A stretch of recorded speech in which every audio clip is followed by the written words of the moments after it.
Hey guys, तो मैं अभी थोड़ी देर पहले एक मूवी देख के आया हूँ जिसका नाम है हीज स्टोरी ऑफ इतिहास। और सच बताऊं यार, ये मूवी के बारे में मैंने काफ़ी कुछ सुना था। एक हफ्ते से मैं सुन रहा था कि ये मूवी काफ़ी ऐसी है वैसी है।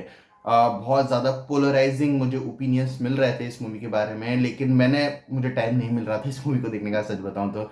लेकिन आज जब मैं देख कर आया हूँ तो मेरा जो एक्सपीरियंस रहा है वो अलग रहा है। मैं सबसे पहले एक डिस्क्लेमर देना चाहूँगा और फिर मैं सिर्फ मूवी की बात करूँगा।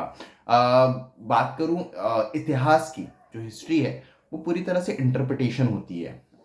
आप किस तरह से कहना चाहते हो, ये उस तरह की बात होती है। अगर मान लो आप और मैं एक सिचुएशन में है, तो आपका पॉइंट ऑफ व्यू जो होगा वो आपके लिए इतिहास है, जो मेरा पॉइंट ऑफ व्यू होगा वो मेरा इतिहास है। So history is all about interpretation. हर इंसान की इंटरप्रिटेशन अलग होती है, हर इंसान की सोचने का तरीका अलग होता है, हर इंसान के देखने का तरीका अलग होता है। इसी कारण से कई बार हम हिस्ट्री को लेकर काफ़ी ज़्यादा बात या विवाद करते हैं कि ये चीज़ इस तरह से नहीं, इस तरह से थी। बात दोनों की सही होती है, लेकिन कोई इंसान उसको गलत प्रूव करने में कामयाब रहता है, कोई इंसान उसको सही प्रूव करने में कामयाब रहता है, क्योंकि ये दोनों का इंटरप्रिटेशन जो होता है वो अलग होता है। हम एक ही सिचुएशन को सही और गलत दोनों मान सकते हैं अगर हम अलग अलग पॉइंट ऑफ व्यू से वो बातें देखें तो इतिहास को लेकर जो भी बात विवाद है, मैं उसको यहीं पूर्ण विराम देना चाहूंगा, क्योंकि मेरा ऐसा मानना है कि history is all about interpretation. आप किस तरह से उस चीज को देखते हो वही इतिहास बन जाता है, और वो ही आपके लिए सबसे सुखद इतिहास होता है। अगर आप दूसरे के पॉइंट ऑफ व्यू से अग्री नहीं करते हो तो आपको ऐसा लगेगा कि उसकी स्टोरी गलत है या उसकी साइड ऑफ स्टोरी गलत है। लेकिन इतिहास सिर्फ एक साइड ऑफ स्टोरी नहीं होता है, वो सारे जितने भी व्यूज होते हैं उन सबको मिलाकर ही इतिहास बोला जाता है। बात को यहीं खत्म करते हैं, मेरा ज्ञान यहीं पर समाप्त करता हूं मैं। ये ज्ञान मैंने इसलिए दिया क्योंकि इस मूवी को लेकर जितनी बातें हो रही थी ना, वो सारी चीजें इसी चीज को लेकर हो रही थी, इसलिए मैंने ये चीज बोलना चाहिए। और मैं आगे जो भी बात करने वाला हूँ ना, वो प्योरली मूवी के बारे में होगी। क्या दिखाया गया है, आप उससे कितना अग्री करते हो कितना डिसअग्री करते हो, वो आपका ओपिनियन है।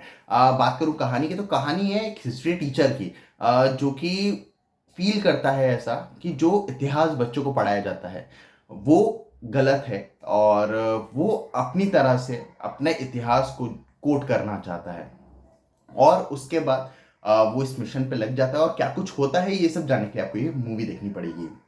अगर मैं इसके स्क्रीन पे की बात करूँ तो पर्सनली मुझे इस मूवी का स्क्रीन पे ठीक ठाक लगा है, क्योंकि जिस तरह से मूवी स्टार्ट होती है अपनी पूरी सिचुएशन को स्टैब्लिश करती है। हमें बताया जाता है कि ये इंसान किस तरह का किस सिचुएशन में क्या कुछ कर रहा है, वो सारी चीज़ें अच्छी, क्योंकि हमें स्टार्टिंग से एक बिल्डअप दिया जाता है, बताया जाता है कि इसके मनोवैज्ञानिक यानी इसकी साइकोलॉजी किस तरह से चल रही है, ये किस तरह की सिचुएशन में है, क्या कुछ फील कर रहा है, किस तरह से अपनी बात कहना चाह रहा है, और जो बोल रहा है, जो अपने बच्चों को पढ़ा रहा है, उसके साथ ये कितना ज़्यादा डिस्कनेक्टेड है। वो सारी चीज़ें जिस तरह से दिखाई गई है वो काफ़ी ज़्यादा इंगेजिंग थी। फिर जिस तरह से मूवी आगे बढ़ती है, अपनी पूरी सिचुएशन को एक्सप्लोर करती है, जो चीज़ें हमारे सामने रखती है और जिस तरह से रखती है, वो काफ़ी ज़्यादा इंटरेस्टिंग था। हम पूरे टाइम इस मूवी में एंगेज रहते हैं, हम बोर कहीं भी नहीं होते। फिर जिस तरह से ये मूवी अपने क्लाइमेक्स तक पहुंचती है, वो भी मुझे काफ़ी ज़्यादा पसंद आया, जो कि काफ़ी अच्छी बात है। जहाँ तक बात है कैरेक्टर डेवलपमेंट और कैरेक्टर्स के बीच डायनामिक्स की, तो वो इस मूवी की सबसे बड़ी जान है। सच में जिस तरह से कैरेक्टर्स को लिखा और डेवलप किया गया है वो काफ़ी ज़्यादा अच्छा है। हम सभी कैरेक्टर्स के साथ कनेक्ट हो पाते हैं, जो कुछ भी बातें वो कह रहे होते हैं या समझ रहे होते हैं, हम उनके साथ इंगेज कर पाते हैं, जो कि काफ़ी ज़्यादा अच्छी बात है। जो कैरेक्टर्स के बीच के डायनामिक्स है वो भी मुझे पसंद आए। ट्विस्ट एंड के नाम पे आपको बहुत कुछ मेजर देखने को मिलता नहीं है, इसी कारण से उस चीज़ की बात नहीं करूंगा। फ्लॉस के नाम पे भी बहुत कुछ है इस मूवी में, लेकिन सारी चीज़ों पे बात करने का मतलब नहीं बनता, क्योंकि ये मूवी उस तरह की थी ही नहीं। बात करूँ एक्टर्स की परफॉर्मेंस की, तो सब एक्टर्स का काम अच्छा है, पर चाहे किसी बात करूँ, पर्सनली मुझे सब एक्टर्स का काम पसंद आया है।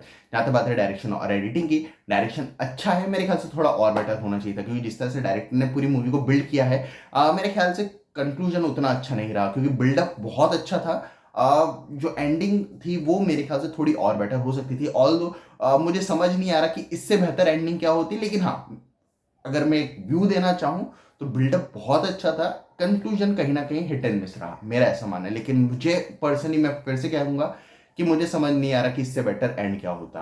बात करूं एडिटिंग की, तो एडिटिंग में मुझे अच्छी लगी। बात करूं प्रोडक्शन क्वालिटी की, तो ठीक ठाक है। तो ओवरऑल मुझे मूवी पसंद आई है, मैं इस मूवी के साथ थ्रू आउट द मूवी मैं इंगेज रहा, मुझे मजा आया इस मूवी को देखने के दौरान। जो भी बातें कही गई हैं मूवी में, वो आपका पॉइंट ऑफ व्यू है कि उससे आप कितने अग्री डिसअग्री करते हो, लेकिन हाँ, मूवी एज़ अ मूवी अगर मैं बात करूँ तो मूवी काफ़ी अच्छी है, आपको एक बार चेकआउट करना चाहिए, मेरा ऐसा मानना है, क्योंकि इस तरह की मूवीज़ काफ़ी कम बनती हैं। बाकी अगर आप लोगों ने मूवी देख ली हो तो मुझे कमेंट्स में ज़रूर बताना कि आपको ये मूवी कैसी लगी। बाकी मिलते हैं अगली वीडियो में, तब तक के लिए जय हिंद, जय भारत।